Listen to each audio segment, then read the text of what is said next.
Hello everyone, my name is Sierra Santi, and today we're going to be talking about the Renaissance era of music. So we're going to be talking about the general background of the Renaissance era, we're going to talk about the music, and I'm going to talk about two songs from that time period as well. So for a general background, the Renaissance era was somewhere between the 14th century to late 16th, 17th century. And it was really considered a time of rebirth. So the last era, it was a mess. We had the plague, we had wars, and this is now the Renaissance is really a time where we start to pick ourselves back up from that time. And that's why it's called the rebirth. A lot of things become more advanced, like politics, the economy. It's a time where they rediscover philosophy, literature, and art. It was a time of great social change, architecture, exploration. It was a time of the start of humanism, and it was a time that science really became a big thing. Now, the music side of it, we have a lot more than we have had for the past eras, and this is the time when it becomes more expressive. It's a really big part, an essential part even of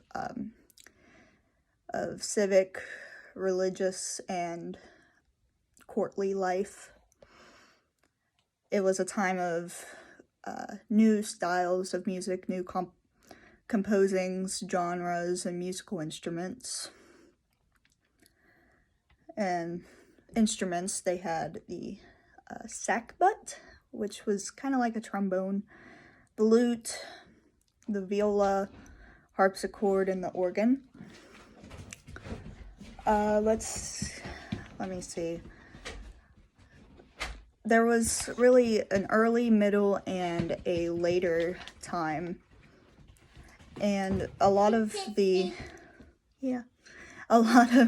early had to do, some early composers, would be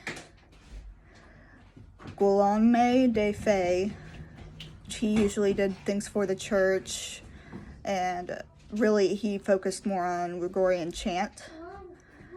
John Taverner and Thomas Tallis, which we will get into more of him later in this speech. And his music was actually made during the reigns of 4 monasteries, so that's fun. And the later Renaissance era, some of their different composers was Allegri and Palestrina, which we will talk more about him in a minute, which, yeah, they were more for vocal. William Bard and Monteverdi, he's a really big one that everyone knows. His work was more like opera, and it really inspired the classical world. So, for my 2 songs, my first one is called Lamentations of Jeremiah by Thomas Tallis. He composed it in the 1560s, but Lamentations have been known for a while because it's about Jeremiah the prophet. Tallis only did 2 chapters. The one that I have linked below is the first. And this is just a lot more vocal, really melancholy. He kept a lot of the Hebrew in it, and it's about Jerusalem, return unto the Lord thy God. It's vocal, but there may have been an organ because, as we all know, these cathedral churches, they usually, around this time, they would have an organ.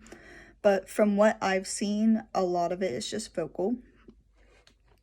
And my second song is called Missa Eterna Christi Manura, which is by Palestrina. Excuse me. And a lot of his music is very vocal. That you probably won't hear a whole lot of instruments in any of his pieces. But for this specific song, you'll have like 4 singers. Their opera volume will be 14, so it's a very loud song.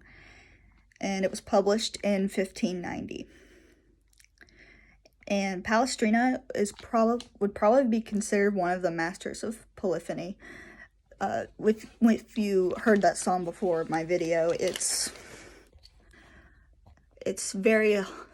got like a good harmony. It's not really a whole lot of words, just a lot of sounds elongated. So that's kind of the difference between my 2 songs. One of them, they really have a meaning, it has the words, and the other one is just more beautiful, it's more grand in stance. So that was the Renaissance era. Thank you guys for listening.